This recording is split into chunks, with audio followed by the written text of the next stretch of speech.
Greetings to all. My name is Manoj Kumar. I'm here with Tejalakshmi. I'm here to share about AQP Level 2 Chapter 3 about audit performance.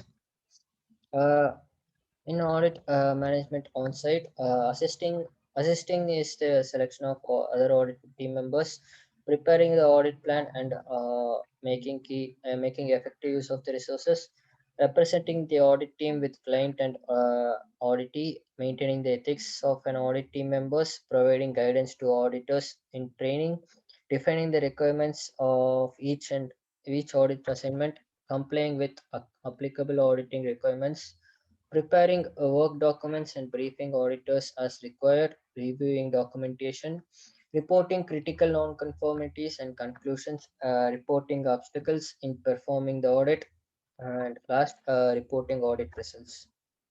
In audit interview room, either by advanced communication or at the opening of the meeting, a location should be established for the audit team to conduct meetings and hold private interviews. This is usually a conference room or a large office. This location serves as a central station for the duration of the audit. Next, audit plan changes. Audit plan changes usually not very difficult in case of internal audits. The audit schedule can often be adjusted for more favorable availability of departmental escorts, processes, scheduling, or auditors. In the case of external audit, the lead auditor should be specifically broach the subject of the potential change for original audit schedule. Mutual give and take at this point is important for the subsequent atmosphere and intent of the auditor. Next, audit team meeting. Team meetings are private conferences among audit team members. Only the audit escort representative are not included. These meetings are conducted to keep the audit team informed of any developments, make revisions to the audit schedule, review the discuss evidence, examine the objectives, evidence, and reach cons- consensus on findings. Inform team members of any change of assignments. Have the team collectively examine the complex issues. Determine the acceptability or evidence of the complaints. Examine the specific documentation or evidence for complaints. Develop the audit report as the audit progresses. Next, daily audit briefings. These briefings keep the auditee informed how the audit is progressing and give auditee the opportunity to produce any evidence of complaints or conformance in the area of concern. The auditee representative is responsible for sharing this information with their management and other appropriate personnels. They are such as planned activities, any schedule changes, observations and findings, areas of concern, points awarded to categorize or elements, which is in the form of scoring list. Audit is concerned. The lead auditor should detail the audit specific system, processes, procedures, products, etc.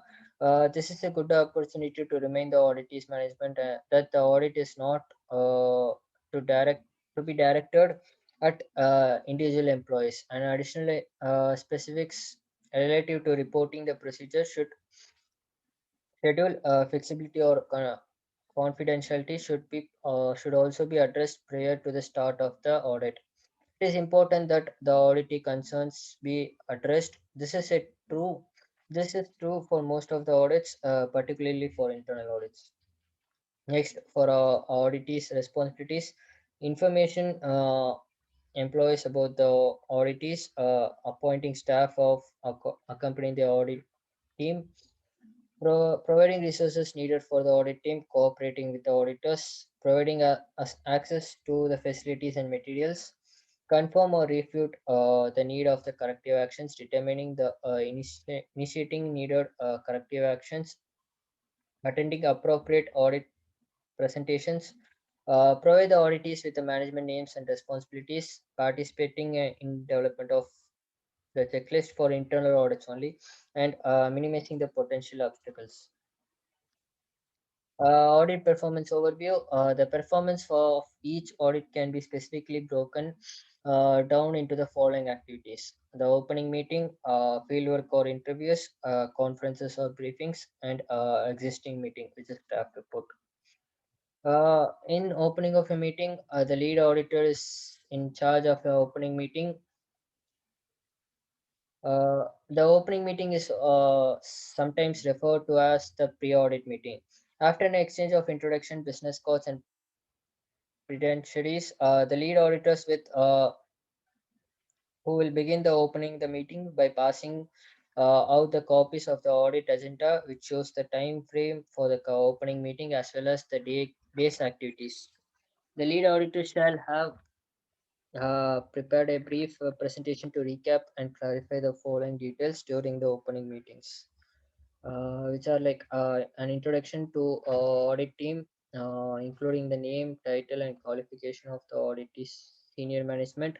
Next, the auditee purpose, scope, and objectives. A summary of the methods and procedures of the audit. Answers to any questions from the meeting attendees. The anticipated duration of the audit. Any necessary agenda changes from the original. Any additional deductions to checklist questions, rating guidelines of the covering checklist questions if used, or other evaluation methods, the tentative time and date for the closing meeting, communication channels between the auditors and the auditee. Uh, who should attend the opening meeting from the auditee's end? Quality management or quality supervisor, key management representatives affected by the outcome of the audit. Audit escorts are often one or more of the above as or a representative. Although the auditor's highest ranking officer may not necessarily be at the opening meeting, he or she should be invited. His or her presence and a few encouraging words will show the support of the audit and may increase the cooperation of other managers. Thank you.